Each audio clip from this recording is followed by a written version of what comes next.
કેન્દ્રીય ગૃહમંત્રી અમિત શાહ 23 જાન્યુઆરીએ ફરી અમદાવાદ આવશે। અમદાવાદમાં 23 જાન્યુઆરીએ હિન્દુ આધ્યાત્મિક સેવા મેળાનું ઉદ્ઘાટન થવાનું છે। આ ઉદ્ઘાટન સમારોહમાં સંતો મહંતો સહિતના મહાનુભાવો સાથે કેન્દ્રીય ગૃહમંત્રી અમિત શાહ પણ હાજર રહેશે। જોકે હજી સુધી આ અંગે કોઈ સત્તાવાર જાહેરાત કરવામાં આવી નથી। આધ્યાત્મિક અને સેવા સંસ્થાન નૈતિક તથા સાંસ્કૃતિક પ્રશિક્ષણ પ્રકલ્પ દ્વારા આગામી 23 થી 26 જાન્યુઆરી 2025ના રોજ હિન્દુ આધ્યાત્મિક સેવા મેળાનું અમદાવાદમાં ગુજરાત યુનિવર્સિટી પાસે આવેલા ગ્રાઉન્ડમાં આયોજન થવાનું છે। આ મેળાની તડામાર તૈયારીઓ ચાલી રહી છે। હિન્દુ આધ્યાત્મિક સેવા મેળાના કેન્દ્ર સ્થાને પારિવારિક અને માનવીય મૂલ્યોનું જતન મુખ્ય બાબત રાખવામાં આવ્યું છે।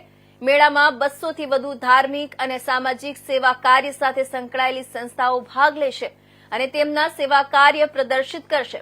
મેળામાં યજ્ઞશાળા હશે અને 4 દિવસમાં કુલ 7 જુદા જુદા હવન કરવામાં આવશે। મેળામાં આદિવાસી વિસ્તારોની સંસ્કૃતિ દર્શાવતું વનવાસી ગામ હશે। પ્રદર્શન વિભાગમાં વિવિધ પ્રદર્શનો હશે, જેમાં કુટુંબ પ્રબોધન, કૌટુંબિક મૂલ્યો, ગર્ભાધાન સંસ્કાર, પુણ્ય શ્લોક સહિત 3D એનિમેશન દ્વારા દર્શાવવામાં આવશે।